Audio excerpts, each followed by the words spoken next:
శ్రీకృష్ణ పరబ్రహ్మణే నమః. నిన్నట పారాయణం దాకా మనం భీష్ముల వారి చరిత్రని లీలామాత్రంగా అలా అలా తెలుసుకున్నాం. అయితే ఇది భారతంలో చాలా క్లుప్తంగా చాలా విశదీకరించి ఉంటుంది. ఇక్కడ మాత్రం చాలా క్లుప్తంగా భాగవతంలో చెప్పారు. అయితే ఈ భీష్మ చరిత్ర ఊరికే నామకహ మీకు అందరికీ తెలియాలి అని చెప్పే కాస్త చెప్పడం జరిగింది. భీష్మ ఏకాదశి పర్వదినాన భీష్ముడికి తర్పణలు ఇచ్చి తీరితే చక్కటి ఫలితాలు ఉంటాయని కూడా తెలుసుకున్నాం. ఇక భాగవతంలోకి వస్తే 10 నెలలు పూర్తయిన పిమ్మట ఉత్తర గర్భం నుండి పరీక్షణ్ మహారాజు ఉదయించాడు. ఈ సందర్భంలో పోతన గారు ఒక అద్భుతమైన మాట అన్నారు. అసలు యథార్థానికి అశ్వత్థామ బ్రహ్మాస్త్రమును ప్రయోగించినప్పుడే పాండవ సంతతి అంతరించిపోయింది. ఆ వంశం అక్కడితో ఆగిపోయింది. ఎందుకంటే బ్రహ్మాస్త్రానికి ఉండే గౌరవం అటువంటిది. హనుమంతటి వారు బ్రహ్మాస్త్రములకు కట్టుబట్టారు. కానీ ధర్మరాజు అంతటి వాడు తనకు వంశం లేదు, తన తర్వాత పూజామందిరిలో గోత్రనామాలతో నీరాజనం ఇచ్చేవాడు లేడు అని బెంగ పెట్టుకోవలసిన అవసరం లేకుండా తనను తాను రక్షించడం చేతకాని వాడిని గర్భస్థమైన పిండమును రక్షించేవాడు కృష్ణుడు. ఆ కృష్ణ భగవాను అనుగ్రహం చేత బ్రతికించబడి బయటకు వచ్చిన పిల్లవాడు కనుక అతనికి విష్ణురాతుడు అని పేరు పెట్టారు. ఎంత అందమైన పేరుందో చూడండి. ఇప్పుడు మనం మామూలుగా మన ఇళ్లలో కొందరు ఇళ్లలో గమనిస్తే పిల్లలకు చాలా విచిత్రమైన పేర్లు పెడుతూ ఉంటాడు. ఆ పేర్లు కూడా పిల్లల జీవితాలకు కూడా అలాగే ఉంటాయి. ఒక్కొక్క చోట రైల్వే స్టేషన్లో, బస్ స్టాండ్లో, రోడ్ల మీద కొంతమంది పిలుస్తూ ఉంటారు. టింకు టింకు టింకు అని పిలుస్తూ ఉంటారు అనుకోండి. ఆ పిలిచే వాళ్ళకి ఆ పిల్లవాడు ఇంకొకళ్ళు చూసే వాళ్ళకి ఆ టింకు అన్నది పిల్లవాడి పేరా కుక్క పిల్ల పేరా అన్నట్టుగా ఉంటూ ఉంటాయి. అయితే అసలు నిజానికి ఒక చోట అలాగే జరిగింది కూడా. ఓ రైల్వే స్టేషన్లో టింకు టింకు అని పిలుస్తూ ఉంటే ఆ పిల్లవాడు వచ్చాట, ఇటు కుక్క పిల్ల కూడా వచ్చిందిట. కాబట్టి ఆ పిల్లలకి ఇప్పుడు టింకు, పింకీ అలాంటివన్నీ పేర్లు పెట్టే పేర్లు ఇప్పుడు పిల్లలకి పెట్టేస్తున్నారు. కుక్కలకి పెట్టే పేర్లు పిల్లలకు పెట్టేస్తున్నారు. కాబట్టి అంత తేడా లేకుండా ఉంటుంది అని చెప్పడం అన్నమాట ఆ పేర్లకి. విష్ణురాతుడు అన్న పేరు ఎంతో బాగుంది. అయితే ఈ పేర్లు పిలిచేదాన్ని బట్టి కూడా ఇంట్లో ఐశ్వర్యం వర్ధిల్లుతూ ఉంటుందిట. ఒక పేరు పిలిస్తే మన జన్మ సాఫల్యం పొందాలి. అజామిళోపాఖ్యానంలో పోతన గారు అంటారు, పిల్లవాడికి పెట్టిన పేరు పిలిచేటప్పుడు హాస్యం కోసమైనా సరే, సరదా కోసమైనా సరే, ఒరే మాధవ ఇలా రా అని పిలిచామంటే ఈశ్వరుడి పేరు తలవగానే మనలో ఉన్న పాపం ఎలా పోతుందో ఆ పేరు పిలిచినంత వల్ల కూడా మనకు అలాగే పోతుందిట. నామానికి ఉన్న శక్తి అటువంటిది.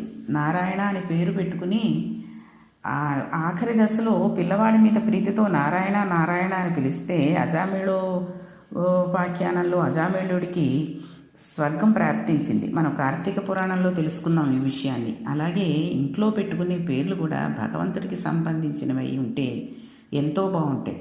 అదిగాక మనం ఆ పెట్టిన పేరు లక్ష్మీ నరసింహాచారి అని పెట్టుకుని వాడిని ఓ బుజ్జి అనో, పుడికి అనో, ఒరే టింకు అనో పిలిచామనుకోండి, అప్పుడు మనకేం ఫలితం ఉండదు. కాబట్టి ఆ పెట్టుకునే పేర్లు చక్కగా మనం పెట్టుకున్నాము అంటే వాడిని నోరారా పేరుతో పిలుచుకుంటే ఆ దేవుణ్ణి పిలిచిన ఫలితం ఉంటుంది. ఇంకా ఈ పేర్లు పెట్టుకునే విషయంలో చెప్పుకోవాలి అంటే నామానికి ఉన్న శక్తి అటువంటిది. పేరు అంత గొప్పది. పేరు పెట్టుకోవడంలో ఉంది అదృష్టం అంతా అంటూ ఉంటారు. మనం భాగవతంలో వినేయడం కాకుండా కొన్ని విషయాలు తెలుసుకుంటూ ఉండాలి. ఇవాళ మనం కొన్ని ఇళ్లలో చూస్తూ ఉంటాం. తల్లి తండ్రి బతికే ఉంటారు. కొడుకు తన పెళ్లి శుభ్రేఖ వేసుకుంటాడు. దాంట్లో తల్లి పేరు కానీ తండ్రి పేరు కానీ పైన దేవుడి బొమ్మ కానీ శ్రీరస్తు కానీ శుభమస్తు కానీ ఏమీ ఉండదు. పిలిచేవాడు ఆ వాడు ఎవడో లేడు అన్నట్టుగా స్వస్త్రీ చాంద్రమాన సంవత్సరం అని పిలుస్తాం. ఆ ముహూర్తం ఉండదు. నేను అని ప్రారంభిస్తాడు, అని. నా అంతటా నేను స్వయంభూలింగంగా పుట్టానన్నట్టుగాను ఎవరికి పుట్టాడో నాకు తెలియదు. దిక్కులేని ఇంకొకరితో పెళ్లి చేసుకోవడానికి ఇంకో అమ్మాయి దొరికింది కాబట్టి నేను ఆ అమ్మాయిని పెళ్లి చేసుకుంటున్నాను అన్నట్టుగా పిలుస్తాడు. ఆ పిలవడం కూడా ఏంటంటే వెన్యూ, ఆ ముహూర్తం ఎక్కడో చేసుకుంటున్నాడు, లంచ్ ఎన్నింటికి పెడతాడు, ఎన్నింటి నుంచి ఎన్నింటి వరకు పెడతారు, 7 నుంచి 9 వరకు అంటే ఆ లోపులోనే వెళ్ళి చెయ్యాలన్నట్టుగా ఉంటుంది. ఏమిటో మనందరం అన్నం లేక బాధపడుతున్నప్పుడు వాళ్ళు పిలిచి అక్షంతలేగానే ఎక్కడికి వెళ్ళి అక్కడికి ఆ అన్నాలు తిని అక్షంతల్లో కూడా పువ్వు రేఖలు అవి ఇవి అన్నీ కలిపేస్తూ ఉంటారు. పువ్వు రేఖలు ఎవరి మీద చల్లుతారండి? బతికున్న వాళ్ళ మీద చల్లుతారా అసలు?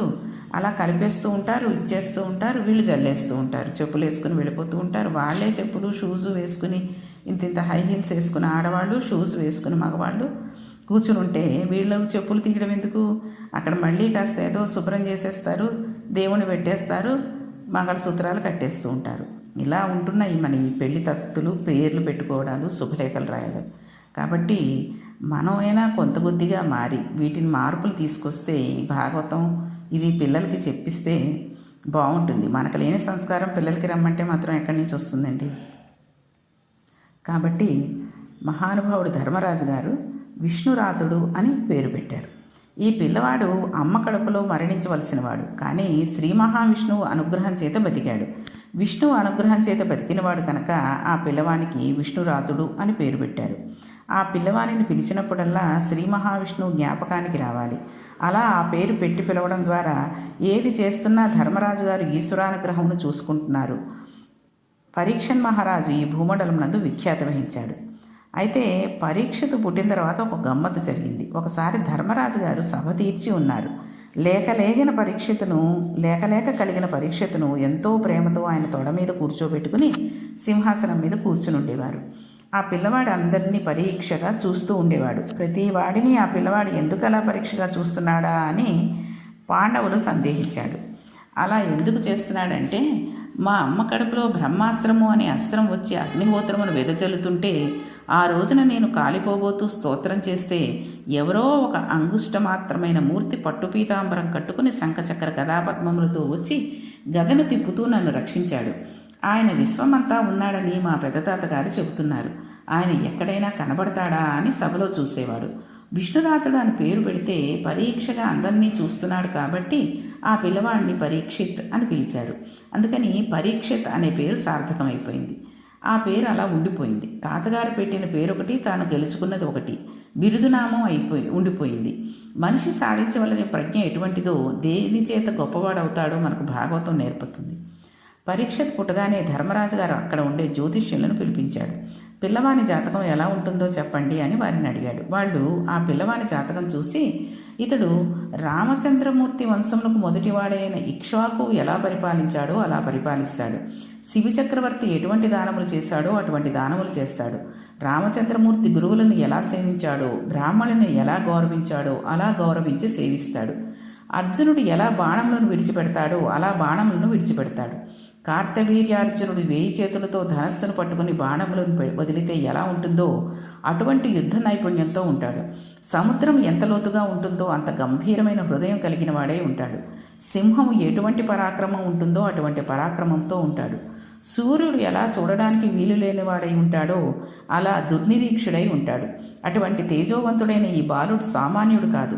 ఇన్ని గొప్ప లక్షణములు కలిగి ఉండి పరమశివుడు ఎంతటి దయామూర్తి అయి ఎంతటి జ్ఞానియో అంతటి జ్ఞాని దయామూర్తి అవుతాడు. శ్రీనివాసుడు ఆశ్రితులై తన దగ్గరకు వచ్చిన వాళ్ళకి పురుషార్థములు ఎలా కటాక్షిస్తాడో అలా దానధర్మములు చేసి ఆర్తి అన్నవాడినల్లా ఆదుకుంటాడు. ఈ పిల్లవాడు చిట్ట చివర శరీరం విడిచిపెట్టవలసిన సమయం ఆసన్నమైన నాడు ఆవు పాలు పితికినంతసేపు తను ఎక్కడా నిలబడిన బ్రహ్మజ్ఞాని ఈ పిల్లవాడి ఆర్తి చూసి 7 రాత్రులు 7 పగళ్ళు కూర్చుని భాగవతమును చెబితే విని శరీరమునందు మోహమును విడిచిపెట్టి కృష్ణ భగవానుని పాదముల యందు బుద్ధి రమిస్తూ ఉండగా శరీరాన్ని విడిచిపెట్టి మోక్షాన్ని పొందుతాడు. అటువంటి మహోత్కృష్టమైన వ్యక్తి మీ వంశంలో పుట్టాడు అని చెప్పారు. ధర్మరాజు పొంగిపోయారు. అప్పుడు అనుకున్నాడు, నేను కురుక్షేత్ర యుద్ధం చేశాను, కొన్ని కోట్ల మందిని తెగటార్చాను, ఎందరో మరణించారు. ఈ పాపం నన్ను కాల్చకూడదు. పాపము పోగొట్టుకోవడం కోసమని అశ్వమేధ యాగం చేయాలి. అశ్వమేధ యాగములకు కావలసినటువంటి సంభారములు బంగారము ఎక్కడి నుంచి వస్తాయి అని భీమార్జునులను పిలిచి అడిగాడు. అప్పుడు భీమార్జునులు ఒక మాట చెప్పారు. అన్నయ్య, దాని గురించి నువ్వేమీ బెంగ పెట్టుకోవద్దు. ఎందుచేతనంటే పూర్వం ఉత్తర భారతదేశంలో మరత్తు అనే రాజు అశ్వమేధ యాగం చేసి తత్సంబంధమైన కాంచన పాత్రలు మొదలైన వాటిని విడిచిపెట్టాడు. వాటిని తెచ్చుకోవడానికి రాజుకు పరిపాలనాధికారం ఉన్నది కనుక ఆ ప్రాంతం మన పరిపాలిత ప్రాంత పరిధిలోకి వస్తుంది కనుక ఆ సంపదను సంభారములను మేము తీసుకువస్తాము. నీవు అశ్వమేధ యాగం చేయవలసింది అన్నారు. ధర్మరాజు గారు 3 అశ్వమేధ యాగములు చేశారు. ఈ యాగములకు కృష్ణ పరమాత్మను ఆహ్వానించారు. ఆయనను సమున్నతంగా సత్కరించారు. కృష్ణుడు కూడా ఎంతో సంతోషించాడు. తర్వాత కృష్ణ పరమాత్మ ద్వారక నగరముకు వెళ్ళిపోయారు. ఆయన వెళ్ళిపోతుంటే ఈ హస్తినాపురంలో ఉన్న వాళ్ళందరూ ఆయనని ఎంతో స్తోత్రం చేశారు.